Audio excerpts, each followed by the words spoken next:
जगन्नाथ सांग मैंने my kitchen by Sumitra channel को आपण मानक बहुत बहुत स्वागत। आज मुझे गोटे टेस्टी टेस्टी टमाटो कांजीर रेसिपी आनी गरम गरम टमाटो कांजी सहित गरम गरम भात थी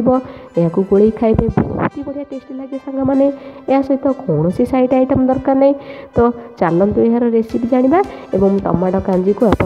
वीडियो को स्किप न करी आरंभ शेष पर्यटन देखो जहाँफल आप रेसिपी ठीक भाव में बुझीपारे। यह मुझे बहुत इजी तरीके बतई सांग मैंने आप ठीक भाव में बुझे मोर आशा। तो चलतु वीडियो को स्किप न करी आरंभ शेष पर्यटन देखा। तो देखो मु टमाटो लाल लाल टमाटो नहीं 250 ग्राम यहाँ गोटा धोई सारापर आम गोटे बाउल को रखीदे। तापर मु चाउल नहीं गोटे हाफ कप चाउल नहीं भिजई घंटा है गोटे साइड को रखीदे। यह घंटा है भिजई साइड को रखीदे। तापर मु हलदी नहीं गोटे स्पून नहीं लंका गुंड नहीं हाफ स्पून तापर मुझे स्वाद अनुसार लुण नहीं जापर मुझे परिवा भितर नहीं देखो शिंब झटा नहीं ये मंजी थी झटा ने शिंब झटा बहुत टेस्टी लगी है पाटी को मंजी बाजिले तार बास्ना भी बहुत ही बढ़िया। तो ये परिवा सब मुझे धोई धोईकी काटी तापर नहीं अमृतभंडा फाड़े नहीं धोईकी एमती लंबा लंबा काटी तापर मुझे बैगण बैगण को लंबा लंबा एमती काटी गोटे बैगण नहीं मुझे कखारू तापर काटी काटी सारापर आम कौन करवा गोटे साइड को रखीद आप जहाँ परिवा थी आपरे। तापर मुझे रसुण नहीं भृषंग पत्र नहीं शुखला लंका 4-5टी नहीं पंचफुटन नहीं 2 स्पून नहीं सारापर आम गैस ऑन कर जो डेक्ची टमाटो कांजी करवा से डेक्ची को बसईदे गोटे ग्लास पानी देती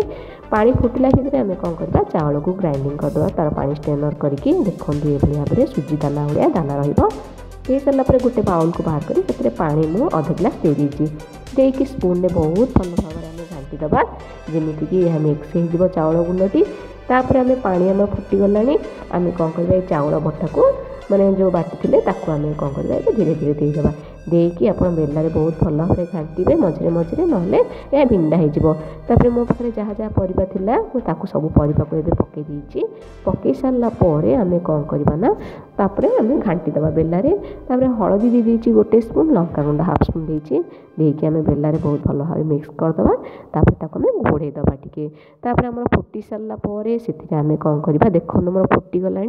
फुटी सारापर आम कौन करवा ना से टमाटो ग्राइंडिंग कर जो रखते माने टमाटो जो धोईकी रखी ग्राइंडिंग करके टमाटो एवं आम देदेबा दे सारापर पानी मु पिछड़ी अध ग्लास दे देखिए आपड़ जब कांजी टी बहलिया थी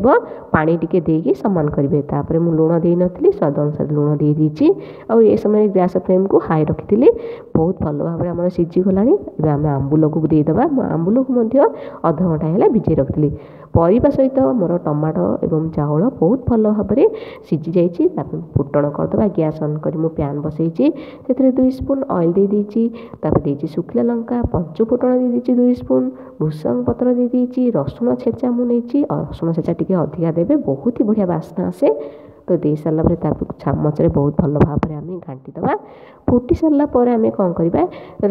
फुटण को आम डेक्ची देदेबा टमाटो कांजी दे सारापर बहुत भल भाव में घाटिकी सांगे सांगे घोड़ेदबा तापर सर्विंग बाउल को आम बाहर करदबा। मोर प्रस्तुति होगला टमाटो कांजी शीत दिने यही टमाटो कांजीर मजा बहुत ही अलग। तो मु अन्य सबू टमाटो कांजी व्यतीत मु अन्य सब पियाज शाग कांजी तापर मु परिवा कांजी पेज कांजी सबूर रेसिपी मु देछि मु डिस्क्रिप्शन दे तार लिंक आप देखिए। तो देखो मोर प्रस्तुति होगा वीडियोटी जदि भल लगे निश्चित रूप लाइक करेंगे सांगसाथी मानक शेयर करेंगे जदि मोर ये चैनल को एपर्यंत सब्सक्राइब करना सब्सक्राइब करेंगे एवं टमाटो कांजी करूँ आ केमी लगे मत कमेंट माध्यम निश्चित